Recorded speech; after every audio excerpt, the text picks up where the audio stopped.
Jalen Milroe. Can you talk about maybe some of the other pieces you've seen on film and who else has stood out and what you need to do?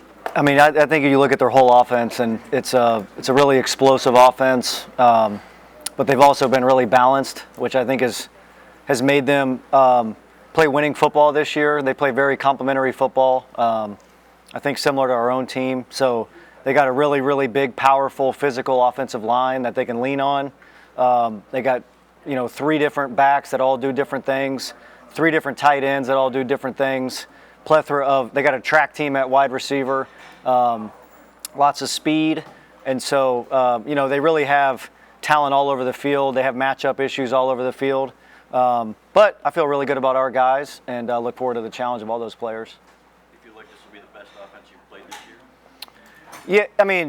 Yeah, I do. I think when you combine their offensive line, their quarterback's ability to make plays, the speed they have at receiver, their ability to run the ball, the extra time to prepare, I think when you take in all that, and they're in the Final Four for a reason, they're in the top 4. So it's a great challenge, and one that we really respect how they play and how they operate, and one that we really look forward to the challenge. Jesse, in the last month or so, Isaiah Bond has kind of stood out as their go-to guy as a receiver. What have you seen from him on film that think might give your secondary some fits? I think his speed, they run routes with him that allow him to hit like top end speed and take the top off at times, get him the ball in space at times. So I think just his speed and his ability to make plays after the catch, I think he's really good with the ball in his hands. There's not a lot of guys out there that run the track times that he's run. So the speed is legit. The playmaking ability has been real. He's become a really good, I think he's developed really strong chemistry with Milroe, and playing really well. He's going to be a tough challenge for us. What can you carry from trying to defend Lamar in practice in Baltimore to trying to defend Jim? Yeah, I do think there are similarities there, and it's really their ability to make the play after the play. The second play in football is what really makes the elite quarterbacks really good. Even the guys that aren't perceived as great athletes over the years. Aaron Rodgers was always elite play after the play. Lamar, even Brady back in the day, the ability to stay alive and then still throw the ball downfield. And then what these guys do different is now the ability to stay alive, throw the ball downfield, and take off and run and be a running back once they have the ball in their hands, or be a receiver. With their speed. So there's certainly things that we always tried in practice, or maybe watched other teams try to defend Lamar. So there's certainly a little bit of experience in that, and studying film and talking to different people. But I think he's his own player. He's played at a really high level. He's a different type of runner. He can run he runs with power as well, and he really runs like a 225-pound tailback once he's in the open field. And I think the key is that's how you have to try to tackle him. You can't leave your feet. You can't you can't try to push him out of bounds. You have to tackle him as if he's Derrick Henry running the football. Jesse, this is your second playoff, obviously. Is there anything you learned from last year and changed going into this year in terms of install or just? I think Coach has, it's kind of been alluded to the changes that we've made just in preparation. But I think personally, yeah, you certainly learn. I think anytime you lose, you learn, and you try to look back of why. You try to look back maybe why you didn't execute at the level, why you didn't play with the fundamentals at the level. So it really, the experience of that really dictated our entire philosophy going into this year, with the emphasis on certain things for us. And it's, it's paid off so far, and really talking about it at this point is what it is. We're excited to get out there on Monday and see if it was worth it. So. What did you talk about facing? You kind of touched on facing Milroe and the dangers that he has with his legs. Yeah, he's an elite player, elite athlete. Like I said, capable of making those second play. And then they also design runs for him. So there's times where offensive football is really 10 on 11 when the quarterback is under center and he hands the ball off. He's really not a factor. But what they make you play 11 on 11 with how they use him, his ability to run the football, and then, like I said, his ability to make huge plays in the passing game. That is, his deep ball accuracy, his ability to throw the ball downfield, the plays that Coach Reese and those guys have schemed up for him really complement how he plays. So it's a very well-constructed, well-designed offense for his skill set. And certainly over the last, 7, 8 games, he's played at a really, really high level. So. What kind of looks has Alex Orji given you at that position in the scout team, and who has been able to kind of replicate things as far as the receiver position on the scout team for you? Yeah, like all of our receivers have done a great job. Iman Dennis is one guy that really sticks out because he has some really top-end speed. So his ability to kind of run some of those routes that take the top off the defense has been good. He's done a great job of giving us those type of looks. Alex, Alex in his own right is a really good athlete, really good football player. I think he has a chance to be a really good quarterback here down the road. And so he's certainly done a great job of trying to give us the best look of Milroe. Milroe's a guy that has played a whole season, been in the top 10 in the Heisman. So to compare a guy that has only played a few snaps this year to him is really unfair. But his skill set is our best look at trying to be prepared for Jalen. So Alex has done a great job giving us a good look. Just that Alabama offensive line struggled earlier in the year. Probably halftime of the Ole Miss game, they kind of flipped the switch. Especially Caden Proctor at left tackle, kind of adjusted to game speed in the SEC.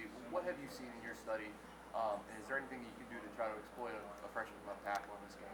Yeah, I think like any freshman playing for the first time, it might take a few weeks to get fully up to speed. It's a guy that a year ago was playing high school football, so he's massive. He moves pretty well for his size.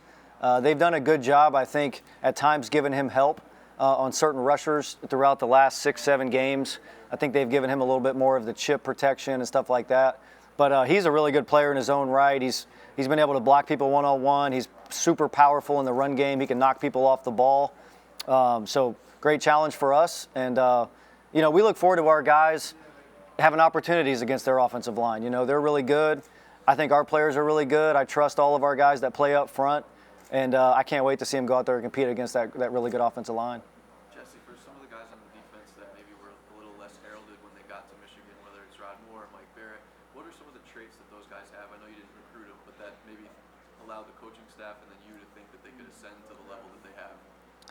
Yeah, number one, they love football. And this day and age in recruiting, I think that's tougher than maybe 10 years ago. There's so many factors. But they love football.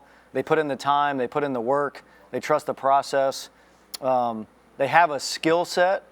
Maybe there was some area that they were deficient in high school. Rod probably was 165 pounds, 170 pounds. Mike B was like an undersized athletic quarterback, running back, linebacker, DB. So guys that are versatile, play a lot of different positions. When you're able to do that in high school, you show some sense of football intelligence. You show the ability to play in the open field, which football is now. So even when you're playing quarterback, you're playing running back, a lot of times that skill set translates to playing in space on defense, playing linebacker, playing safety. So those guys just, like I said, other teams probably look back now and wish they would have recruited them, And so it's a credit to those guys. It's a credit to Coach Herb, Coach Harbaugh, kind of the development process that we have at Michigan. And then in their own right, those guys have developed themselves into great players through a lot of hard work. Jesse, how hard is it to suss that out in the recruiting process, find guys who truly love the game, given all the other kind of factors going on these days? It's just research, It's trying to talk to as many people as possible, trying to figure out what makes them tick, trying to make sure that, like, football is I think when you choose a college, it's a lifelong decision. And I think that's been lost a little bit in the process. So some people are looking for certain things, or some people it's like the quickest football deal. But at the end of the day, like, that's where you're going to get your degree from. That's a place that hopefully is going to set you up for long-term success in life, regardless of football. So it's definitely become harder.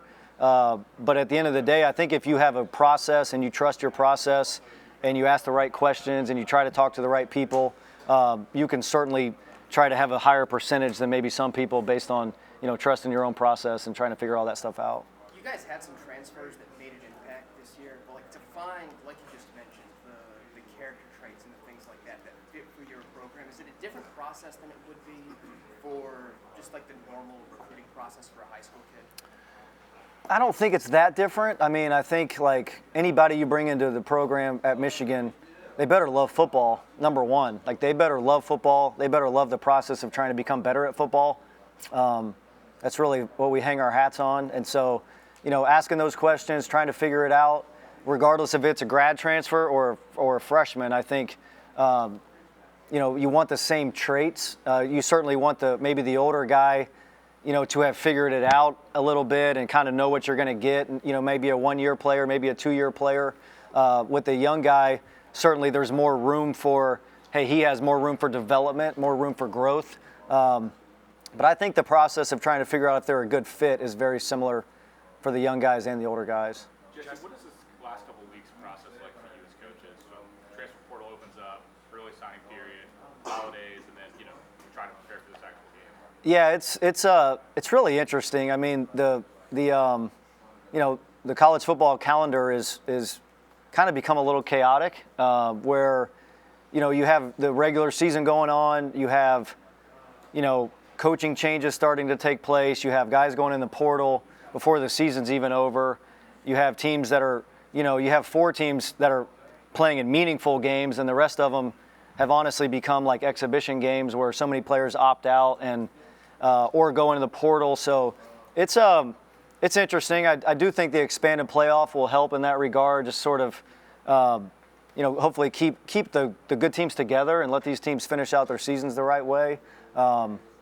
But for us, it's kind of like whatever they tell you the calendar is, whatever they tell you the rules are, that's what you got to try to maximize. And so that's what we've tried to do since the Big Ten championship game is maximize our windows in recruiting, maximize our windows in trying to see what's in the portal that we might be interested in, and then certainly maximizing our time in preparation for a great Alabama team. Jesse, you and your dad have worked together hand in hand in both sorts of ways for many years at many stops, but maybe never quite this close and maybe never quite on this level. Can you just talk about and needing him with the help of linebackers and Milrow and all that?